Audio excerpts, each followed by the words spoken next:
Alors là, je vous présente l'équipe de choc, les bikers normands. On n'est que deux, voilà, les autres ils veulent pas venir avec nous. On a des motos beaucoup trop puissantes.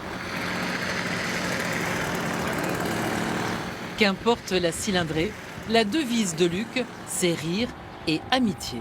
L'esprit mobilette, c'est quoi?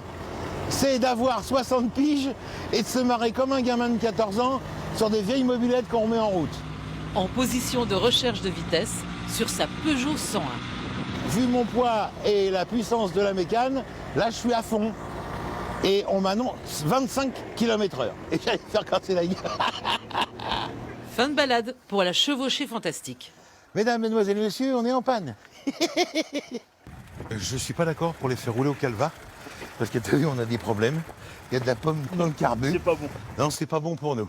Il y a 10 ans, Luc a ouvert son musée privé autour de la locomotion. Les amis viennent y bricoler, on y trouve de tout. Inventaire à l'après-vert. On a des vélos, on a des mobilettes, on a des motos, on a des voitures, on a des camions, on a des miniatures, on a des plaques émaillées, on a des bidons d'huile.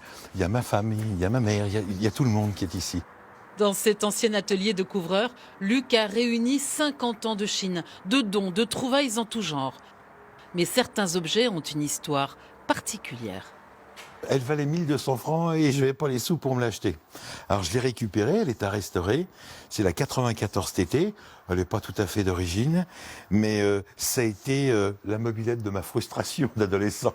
Des deux roues, il y en a dans tous les styles, mais pas de toutes les époques. La plus ancienne, c'est 1928. Là, on est sur les 100, 125 cm3. Là, c'est vraiment du avant et du juste après-guerre. Mais sa période préférée, les 30 glorieuses. Là, on arrive plutôt dans mes époques, parce que je ne suis pas si vieux que ça, avec des machines des années 60, 70, 80. Dans un coin, discrète, Suzy attend. Elle s'appelle Suzy. C'est la dame qui me l'a donnée, parce que c'était le nom de la maman. Alors, c'était simple. On partait de la région parisienne, on faisait les 250 km, grosso modo, par les petites routes, avec monsieur au guidon, madame sur un siège derrière, et la gamine qui était là, qui m'a donné la moto, qui était à Califourchon, sur le réservoir. Collectionneur, chineur, Luc est avant tout un passeur. Je récupère des choses d'avant pour me faire plaisir maintenant et le faire voir aux gens de demain. Dans la cour, les copains se retrouvent pour bricoler. Réparer, ce n'est pas son truc à Luc. Bon, attends, je démonte la bougie. Ouais, vas-y mon Jérôme. Alors ce sont ses amis, Fred, Olivier et Jérôme, qui mettent les mains dans le cambouis. Voilà.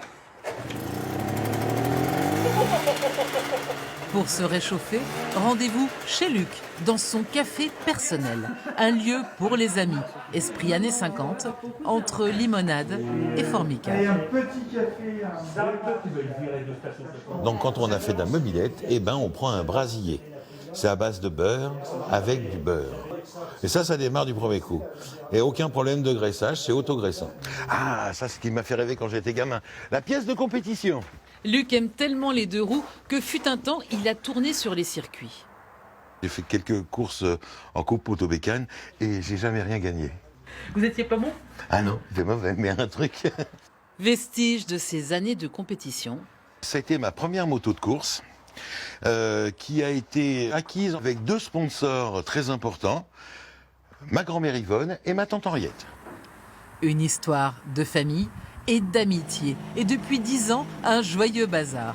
Station 70, le petit paradis de Luc, est à l'image du bonhomme. Un lieu attachant, authentique et chaleureux que l'on a peine à quitter.